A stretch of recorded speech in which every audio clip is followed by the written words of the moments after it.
Welcome back, class, to the next chapter of Polity Lakshmikant Federal System. The political scientists have classified governments into unitary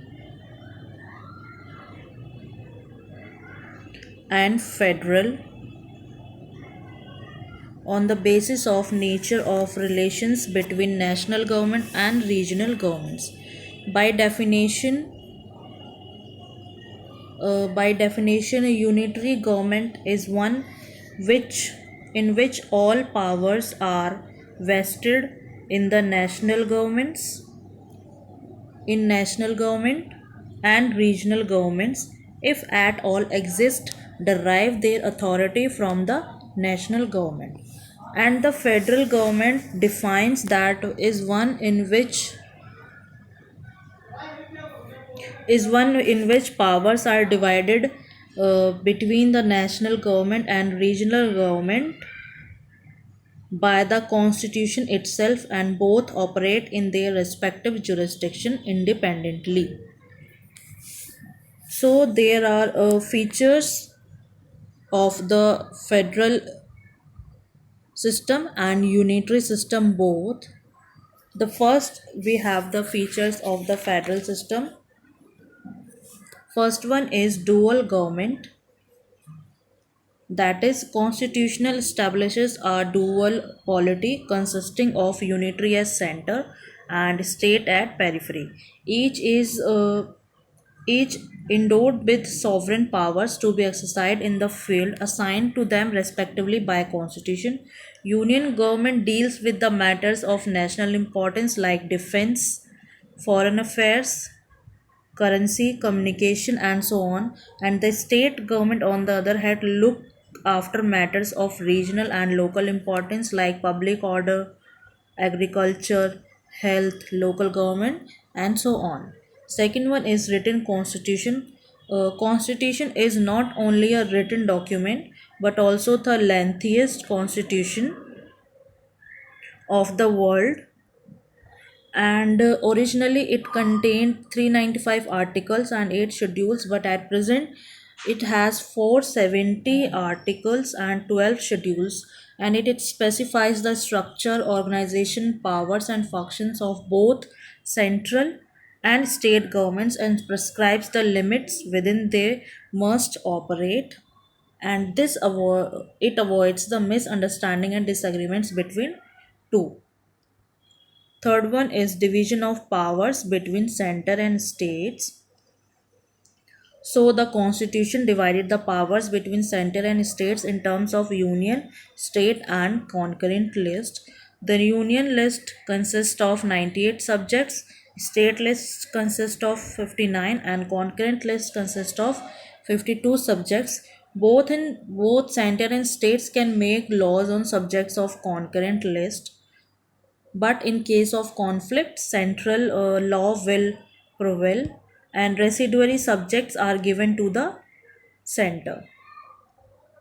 Next one is supremacy of constitution, that is the constitution is the supreme law of the land, and laws enacted by center and states must confirm of its provisions, and they can be declared invalid by supreme court or high courts through their power of judicial review. Then we have rigid constitution, means the division of powers established by constitution as well as supremacy of constitution can be maintained only if method of its amendment is rigid.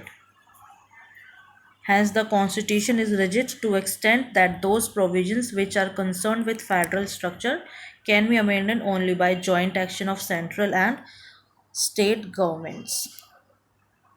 Then we have independent judiciary, that constitutional establishes an independent judiciary headed by Supreme Court for two purposes. First one is to protect supremacy of constitution by exercising the power of judicial review. Then second one is to settle the disputes between the center and states for or between the states, and constitution contains various measures like security of tenure to judges, fixed service conditions, and etc. Then we have bicameralisms. The constitution provides for bicameral legislature consisting of upper house, that is Rajya Sabha, and lower house, that is Lok Sabha. Rajya Sabha represents states of Indian Federation, while Lok Sabha represents people of India as a whole. Rajya Sabha is required to maintain federal equilibrium by protecting the interest of states against undue the interference of center. So these are the features of federal structure: dual polity, written constitution, division of powers, supremacy of constitution, rigid constitution, independent judiciary, and bicameralism. Now we have the features of unitary constitution. First one is a strong center. Strong center, that division of powers is in the favor of center and highly inequitable from federal angle. Then we have states. Then we have single citizenship, that in spite of dual polity, Constitution of India adopted the system of single citizens. There is only Indian citizenship and no separate state citizenships. All citizens, irrespective of the state in which they are born or reside, enjoy the same rights all over the country. Then we have single citizenship for both union and states, that in a federation the states have the right to frame their own constitution separate from that of center.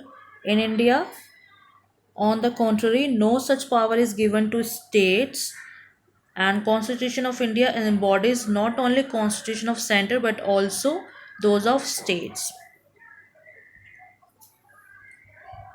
Then we have the flexible constitution, that is the process of constitutional amendment is less rigid than what is found in other federations, and power to initiate an amendment to the constitution lies within the center. Next one is emergency provisions. That constitution stipulates three types of emergencies: national, state, and financial. And during an emergency, central government becomes all powerful and states go into the total control of the center.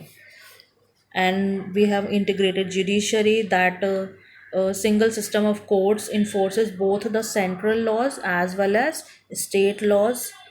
And the Indian Constitution has established this system with the Supreme Court at the top and state high courts below it.